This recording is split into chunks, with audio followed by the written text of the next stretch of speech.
Todas as pessoas, de uma maneira ou de outra, elas se preparam para a vida. As pessoas, por exemplo, sonham em ter um ótimo casamento e ter uma família bonita, maravilhosa. As pessoas, elas sonham em ser excelentes profissionais, bem remunerados. Alguns sonham em ser empresários, empreendedores. Algumas pessoas sonham em ser famosas.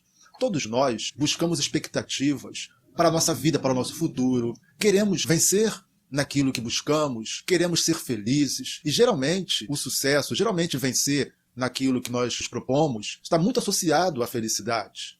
Quando alguém ingressa na faculdade, por exemplo, no curso desejado, sonhado, e torna-se um grande profissional naquela carreira que escolheu, quando alguém batalha na vida, enfrenta todas as dificuldades e vence, torna-se um empreendedor, um empresário, um comunicador, enfim, não importa qual seja a área, e às vezes mesmo profissões não tão em destaque, em evidência, mas que para aquela realidade daquela pessoa já é um sonho. Queremos ter amigos, viajar, ter saúde, saúde perfeita. Então, geralmente, são as coisas mais desejadas pelas pessoas normais. Não é? Todos nós queremos olhar para o futuro e enxergar uma vida de felicidade, de realizações, de conquistas. E nos preparamos, à medida do que podemos, para que essas coisas aconteçam. Não é? Pelo menos deveria ser assim. Pelo menos as pessoas deveriam se preparar para coisas boas, para realizar coisas boas, para ser capaz de conseguir boas coisas. A grande questão é que nós nunca acrescentamos a essa relação das coisas que queremos para o futuro, a gente nunca coloca ali o deserto, as dificuldades.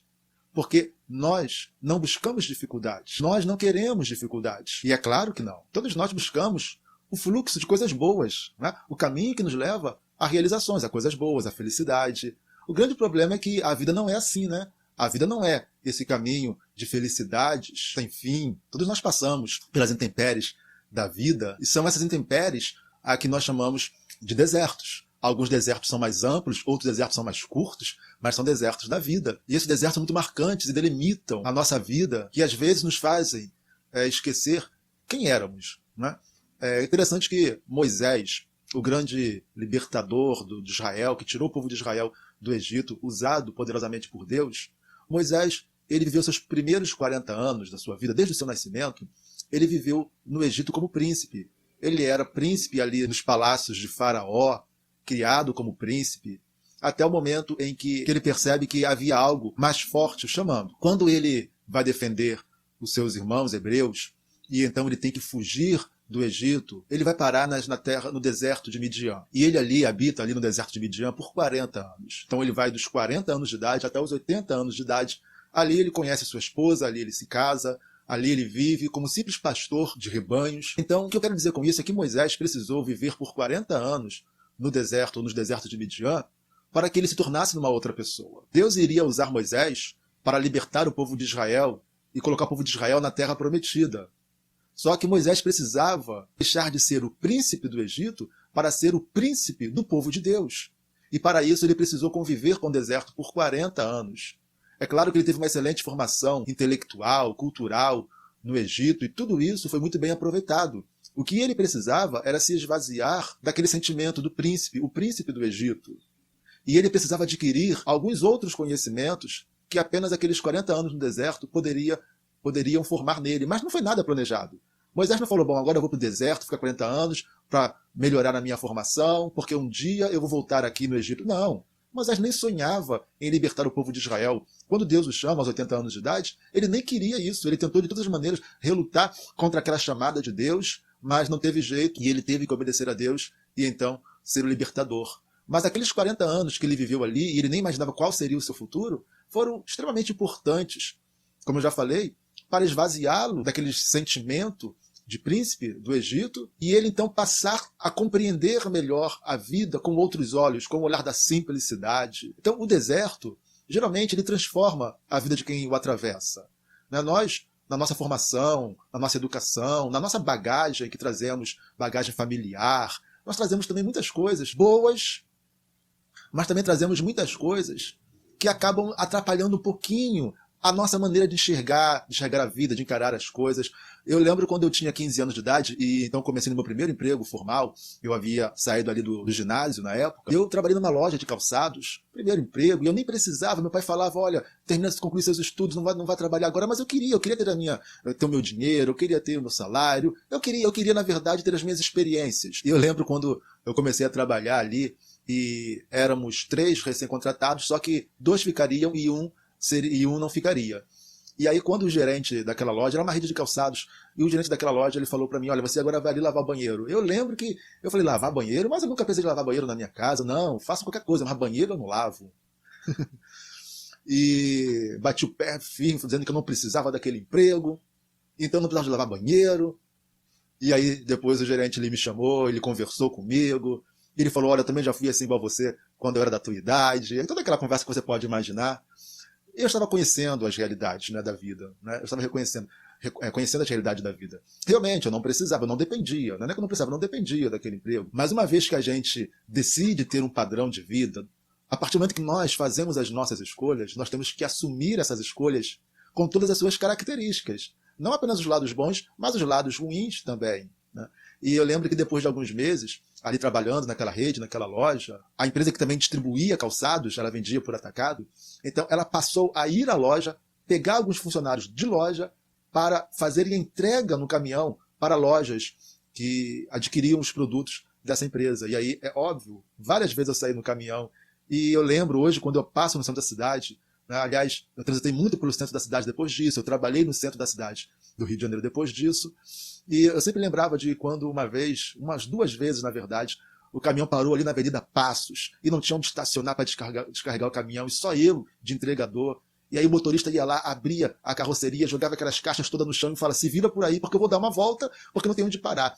E eu sozinho, com várias caixas no chão, e aquelas pessoas, quem conhece o centro do Rio sabe, aquelas pessoas passando ali, muitas pessoas passando, e aquelas caixas espalhadas, eu tinha que pegar e levar para a loja, e eu tinha apenas 15 anos de idade. Olha, não foi fácil para mim aquele momento. Mas eu sabia que eu precisava esquentar a minha carteira profissional, ficar um tempo ali, mas eu dizia, isso aqui não é para mim. Mas eu vou suportar tudo isso. Mas eu sei que isso não é meu futuro. E eu sei que eu preciso ter um futuro melhor. Então tudo aquilo foi formando o meu caráter. Eu sei que a gente não pode comparar isso a problemas que as pessoas têm, mas esse é um tipo de deserto. É quando a gente sai da nossa realidade ali de criança, adolescente, que joga bola, que anda de bicicleta, que brinca na rua, que não tem compromisso com nada. Agora somos profissionais, agora estamos encarando o mundo com as suas características, estamos vendo que as coisas não são tão fáceis assim. E aquilo foi formando o meu caráter ainda muito novo. E aquilo me dizia, olha, você precisa vencer na vida. Você precisa melhorar, você precisa estudar, você precisa crescer na vida. Você não pode permitir que isso aqui seja a tua realidade para o resto da tua vida. Então, eu entendia isso e já planejava o meu futuro. O que eu quero dizer é que as intempéries da vida, e aí nós temos, né, uma variedade de situações que vão lá desde de emocionais, né, de relacionamento. Eu citei um exemplo, mas podemos transitar em tantas situações, tantas áreas. Né? São intempéries, são circunstâncias, são momentos de quem está vivo, né, de quem vive e a vida é maravilhosa, que a gente vai experimentando, vai vivendo. O mais importante é que nós precisamos compreender que o que a gente vive hoje não resume a nossa vida. O momento atual não resume a nossa vida. A nossa vida não consiste no que nós vivemos hoje. A nossa vida não consiste em um único momento da vida, seja ele bom ou seja ele horrível, péssimo. A tua vida não é aquele momento que você vive. Se você está em um excelente momento da tua vida não consiste nesse momento excelente. Se você está no pior momento da tua vida, a tua vida não consiste nesse pior momento. São apenas times, são apenas momentos da vida. Nós vamos vivendo como experiências. O mais importante é a capacidade que a gente tem, e você precisa ter essa capacidade de, não importa qual seja o momento da tua vida, de olhar para o futuro, de enxergar o futuro. Quem consegue enxergar o futuro e caminhar para ele e avançar para ele, supera todos os seus momentos difíceis. Quando você está em um deserto e você olha para frente, ainda que você não enxergue o fim do deserto, mas quando você sabe que aquele deserto ele tem fim sim, então você consegue superar o momento difícil da tua vida. Todos nós vivemos as nossas dificuldades. Todos nós vivemos as nossas dificuldades. O deserto, ele muda a nossa vida. Ele precisa mudar, sim, a nossa vida. Ele precisa, sim, mudar a tua vida. Nenhum de nós coloca o deserto na nossa relação de sonhos para o futuro. Nenhum de nós, aqueles que são mais velhos, quer imaginar o seu filho passando momentos difíceis. passando necessidade na sua vida. Ninguém espera, ninguém quer isso. Mas a grande realidade é que a vida, ela é assim. A vida sempre nos reserva aqueles momentos indesejáveis. E nós precisamos compreendê-los como parte inerente da vida, dos processos da vida, e precisamos passar por eles com a cabeça erguida, olhando para o futuro, enxergando o futuro, sabendo que ele te deixa mais resistente, te deixa mais forte. Hoje, eu sou o que sou hoje, apesar de todos os meus defeitos, porque eu já vivi muitos momentos difíceis, muitas intempéries. E isso vai formando o nosso caráter e vai fazendo que a gente seja cada vez mais resiliente, que a gente seja cada vez mais resistente, né? Como a gente costumava falar, né? Ficamos calejados, não é? Hoje falamos que somos resilientes, mas na verdade vamos ficando calejados, não é? E isso nos faz resistir todas as dificuldades da vida, né? Não rejeite o deserto. Não é para lá que queremos ir, mas quando ele vier, não o rejeite. Ele faz parte do processo da vida, ok? Passe por ele de cabeça erguida, enxergando que há um futuro após esse deserto, ok? Que você se torne em uma pessoa melhor. Moisés tem que deixar de ser o príncipe do Egito para ser o príncipe do povo de Deus. E foi nisso que ele se tornou, ok? Se Deus te levar a algum deserto, não é para você sofrer, é para você ser transformado. Então que você passe por esse processo de transformação e saia lá na frente uma pessoa muito melhor. Deus te abençoe, em nome de Jesus.